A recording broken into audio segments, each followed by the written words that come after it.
कैसे दक्षिणेश्वर मंदिर से बीजेपी ममता के दक्षिण के किले में सेंध लगाना चाहती है, लेकिन क्या बीजेपी की इसी कोशिश को आंकड़ों का समर्थन मिल रहा है? आंकड़े क्या कह रहे हैं? 2014 और 2019 में दक्षिण बंगाल में बीजेपी का प्रदर्शन कैसा रहा था? यह रिपोर्ट देखिए और समझिए कि दक्षिण बंगाल इतना अहम क्यों है और वहां के आंकड़े क्या कहते हैं। बीजेपी दक्षिण बंगाल में 2019 से आगे बढ़ना चाहती है। 2019 में बीजेपी ने लेफ्ट का जो वोट शेयर था वो अपने पक्ष में ट्रांसफर करने में कामयाब रहे थे।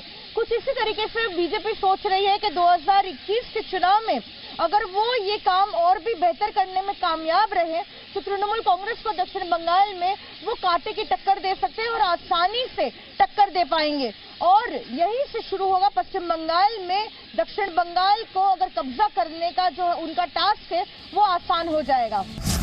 अब 2019 लोकसभा चुनाव के आंकड़े देखिए। 2019 में पश्चिम बंगाल की 42 लोकसभा सीटों में 18 बीजेपी ने और 22 सीट टीएमसी ने जीती थी। अगर विधानसभा से देखेंगे तो बीजेपी के 18 सीटों की जीत में विधानसभा की 121 सीट थी, जबकि टीएमसी की जीती हुई 22 लोकसभा सीटों में 164 विधानसभा क्षेत्र से आती हैं। इसलिए बीजेपी के बढ़ते असर के बाद भी टीएमसी दावा करती रही है कि बंगाल की सत्ता उसके पास ही रहेगी। यहाँ बीजेपी का कुछ है नहीं, बीजेपी का कोई नेता भी नहीं है। बीजेपी को कोई मौका से नॉर्थ बंगाल मालदा से ऊपर ज्यादा सीट मिल गया, उसको हम पूरा करने का कोशिश कर रहे हैं और मेरे ख्याल में चुनाव के पहले पूरा रिपेयर कंप्लीट हो जाएगा। 2019 के लोकसभा चुनाव के हिसाब से सीटों की बात करें तो दक्षिण बंगाल की 167 सीटों में से टीएमसी ने 119 सीटों पर बढ़त हासिल की थी, जबकि बीजेपी 48 सीटों पर बढ़त बनाने में कामयाब रही। लेकिन जानकार मानते हैं कि दक्षिण बंगाल में बीजेपी के लिए बढ़त बनाना बहुत मुश्किल होने वाला है।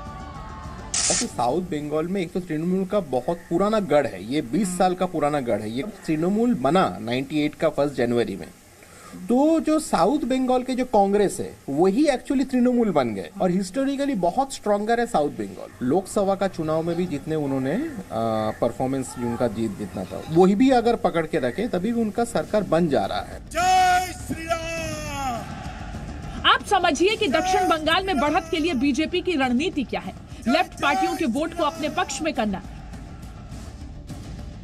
लेफ्ट पार्टियों के वोट को अपने पक्ष में करना, टीएमसी के असंतुष्टों को बीजेपी में शामिल कराना, राष्ट्रीय नेताओं का दक्षिण बंगाल में दौरा बढ़ाना, शुभेंदु अधिकारी के जरिए ग्राउंड लेवल संपर्क बढ़ाना, बांग्ला संस्कृति से बीजेपी को जोड़ने की कोशिश।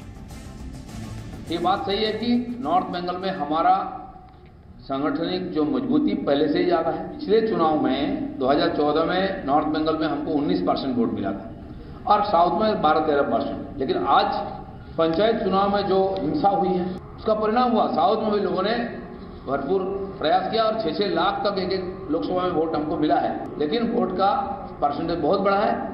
दरअसल बीजेपी दक्षिण बंगाल की अहमियत को अच्छे से समझती है, इसलिए दक्षिण बंगाल में बीजेपी ने अपने बड़े नेताओं के दौरों को और भी ज्यादा बढ़ा दिया है, क्योंकि उत्तरी बंगाल पहाड़ी इलाका और साथ में जंगल महल में अच्छे प्रदर्शन के बावजूद बीजेपी 125 सीटों से आगे नहीं पहुंच पाएगी। इसलिए बीजेपी के टारगेट लिस्ट में सबसे ऊपर है दक्षिण बंगाल।